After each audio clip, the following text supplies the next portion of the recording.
Hello guys, welcome back to my YouTube channel expert steno vibes. आपका dictation शुरू होगा 5 second बाद।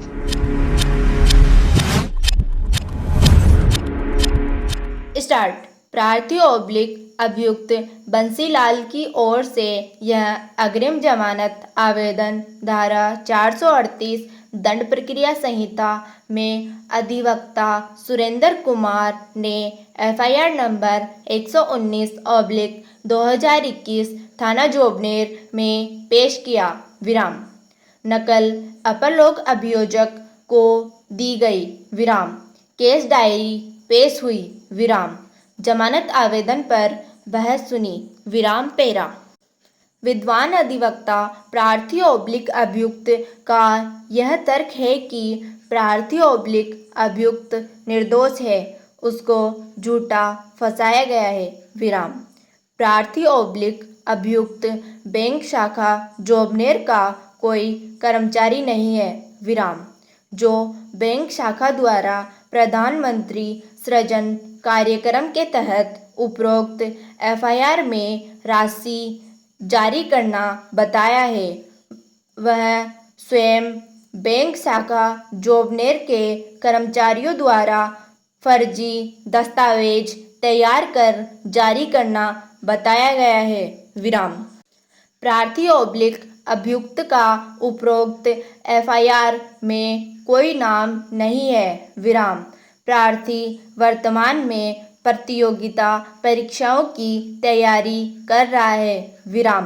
अतः प्रार्थी ऑब्लिक अभियुक्त को अग्रिम जमानत पर रिहा किया जावे, जबकि विद्वान अपर लोक अभियोजक एवं विद्वान अधिवक्ता परिवादी का यह तर्क है कि प्रार्थी ऑब्लिक अभियुक्त के विरुद्ध गंभीर अपराध का आरोप है। उसने प्रधानमंत्री रोजगार सृजन कार्यक्रम के तहत मिलने वाली सब्सिडी राशि का गबन किया है। विराम। अतः प्रार्थी ऑब्लिक अभियुक्त का अग्रिम जमानत आवेदन खारिज किया जावे। विराम पेरा।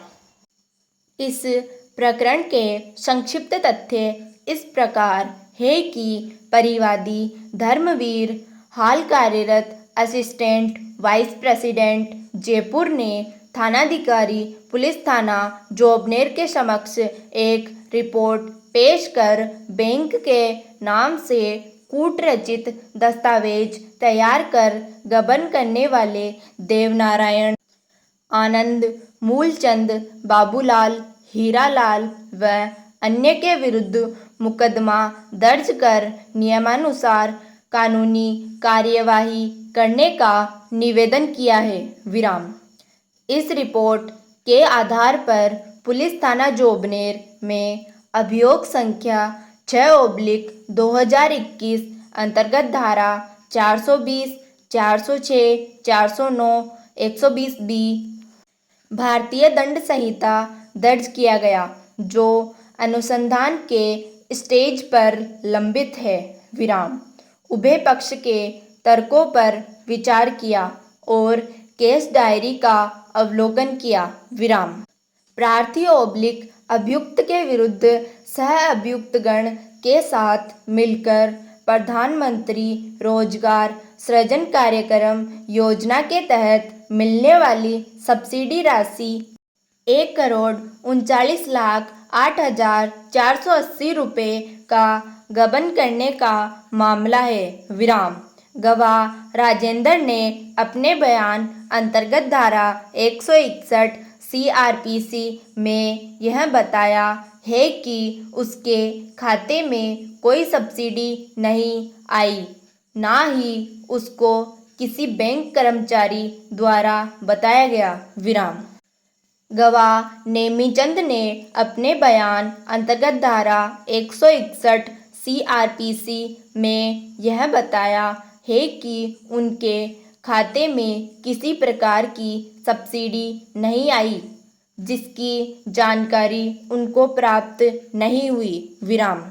SHO की तथ्यात्मक रिपोर्ट दिनांक 6/4/2021 के अनुसार अनुसंधान में मामला प्रधानमंत्री रोजगार सृजन कार्यक्रम के तहत मिलने वाली सब्सिडी को बैंक कर्मचारियों द्वारा मिलीभगत कर 1,39,08,480 रुपये का आरोपी बंसीलाल बाबूलाल द्वारा गबन करना प्रथम दृष्टया पाया है। विराम।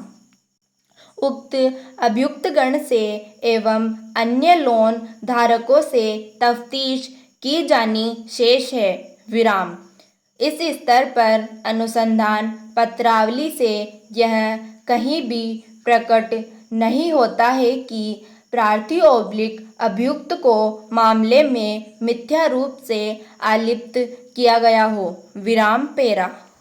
अतः प्रकरण के गुणावगुण पर कोई टिप्पणी किए बिना प्रकरण के उक्त तथ्यों एवं परिस्थितियों को दृष्टिगत रखते हुए प्रार्थी ओब्लिक अभियुक्त को अग्रिम जमानत पर रिहा किया जाना उचित नहीं है। विराम।